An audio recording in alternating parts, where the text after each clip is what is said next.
Hello, this is Dr. Ned Hallowell for Distraction. Today we have a mini episode, and if you hear traffic going by, we're sitting outside on the green in Brantford, Connecticut on a beautiful sunny day. As we tape this, you'll be hearing it on September 21st, which is the International Day of Peace.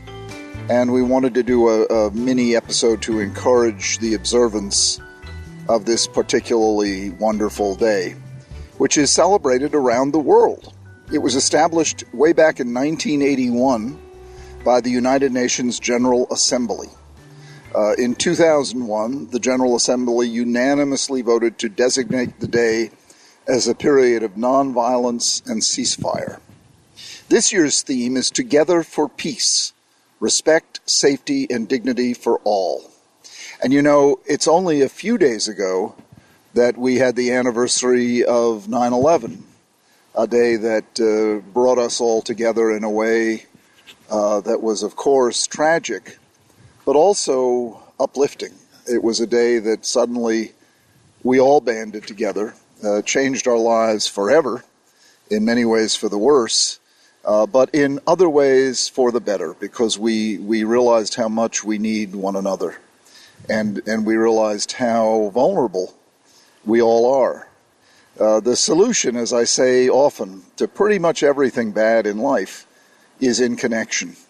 And this International Day of Peace is just another way of sort of formalizing the daily need we all have to connect. You know, we went through these terrible hurricanes and we mobilized as a country trying to help. And that's what we do as a country when there's something terrible. We really come together. We try to help.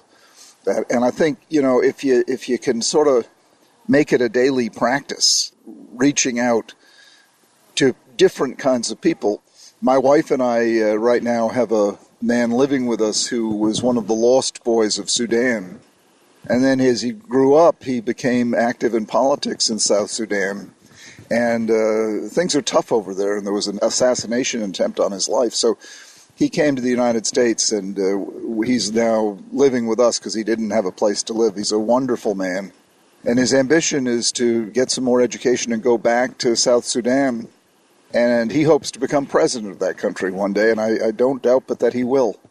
But having him live with us, sure, it's a gift to him, but it's even more a gift to us, because he teaches us, Sue and me and our kids, who are grown themselves, about a whole world that we otherwise would know almost nothing of. And having him with us is just it's a wonderful way of, you know, in a very concrete way of connecting with a culture that we otherwise wouldn't know. If you can think of ways of doing that sort of thing in your own life, offering whatever services or hospitality, whatever kind of gift you might have to give to someone from a different culture, it's as much a gift to yourself as it is to that person. We can become very insulated these days. We can become sort of centered around our electronic devices and news headlines and our work, and sort of forget that we can go outside of all of that and make really meaningful connections in ways that otherwise we wouldn't think of doing. So maybe take today, the International Day of Peace, as a day to reach out in ways that you haven't reached out before, build bridges to cultures you don't know about.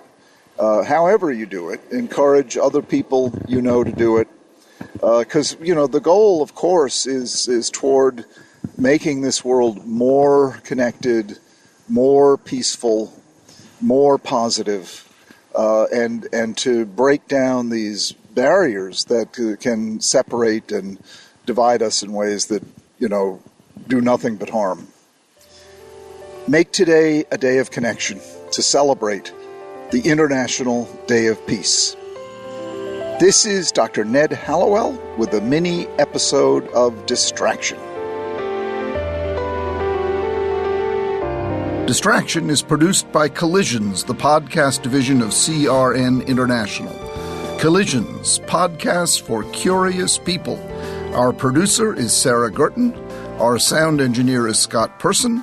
and our music was created by Mark Berman.